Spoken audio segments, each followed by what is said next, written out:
There's no feeling more intense than starting over. If you deleted your homework the day before it was due, as I have, or if you left your wallet at home and you have to go back after spending an hour in the commute. If you won some money at the casino and then put all your winnings on red but it came up black. If you got your best shirt dry cleaned before a wedding and then immediately dropped food on it. If you won an argument with a friend and then later discovered that they just returned to their original view. Starting over is harder than starting up. If you're not ready for that, like if you've already had a bad day, then what you're about to go through might be too much. Feel free to go away and come back. I'll be here. Alright, thanks for coming with me on this trip. I'll understand if you have to take a break at any point. Just find a safe place to stop and quit the game. And don't worry, I'll save your progress, always, even your mistakes. This game is a homage to a free game that came out in 2002, titled Sexy Hiking. The author of that game was Jazuo, a mysterious Czech designer who was known at the time as the father of B games. And B games are rough assemblages of found objects. Designers slap them together very quickly and freely, and they're often too rough and unfriendly to gain much of a following. They're built more for the joy of building them than as polished products.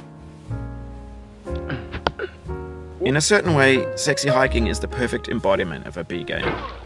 It's built almost entirely out of found and recycled parts, and it's one of the most unusual and unfriendly games of its time. In it, your task is simply to drag yourself up a mountain with a hammer. And that act of climbing, in the digital world or in real life, has certain essential properties that give the game its flavor. No amount of forward progress is guaranteed. Some cliffs are too sheer or too slippery. And the player is constantly, unremittingly in danger of falling and losing everything. Anyway, when you start Sexy Hiking, you're standing next to this dead tree that blocks the way to the entire rest of the game. It might take you an hour to get over that tree, and a lot of people never got past it. You prod and you poke at it, exploring the limits of your reach and your strength, trying to find a way up and over. And there's a sense of truth in that lack of compromise. Most obstacles in video game worlds are fake. You can be completely confident in your ability to get through them once you have the correct method or the correct equipment or just by spending enough time. In that sense, every pixelated obstacle in Sexy Hiking is real.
The obstacles in sexy hiking are unyielding, and that makes the game uniquely frustrating.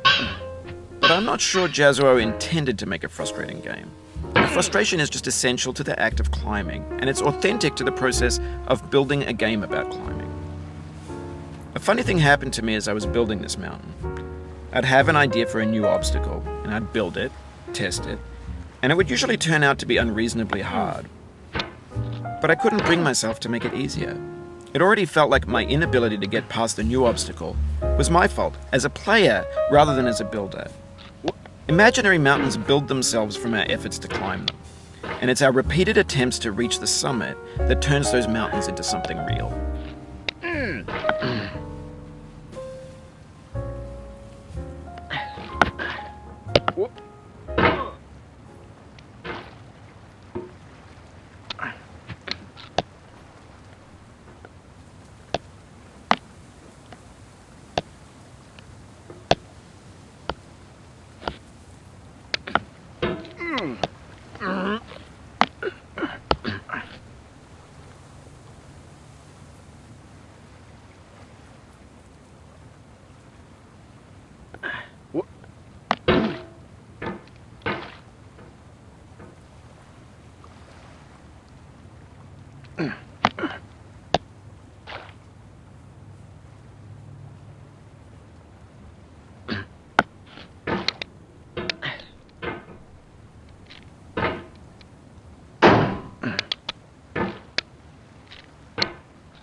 When you're building a video game world, you're building with ideas.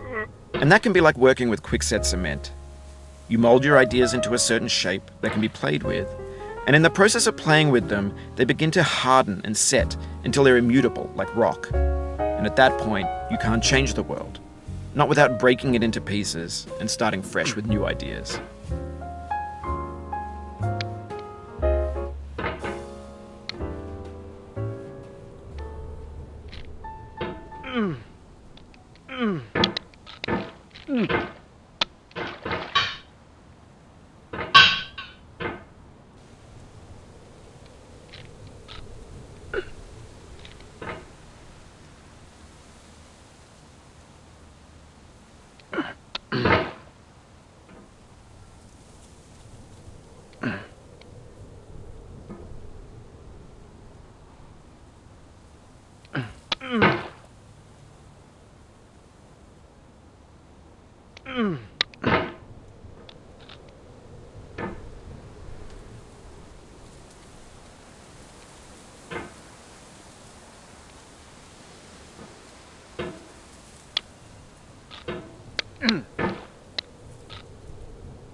You've done this part before. You know it's possible.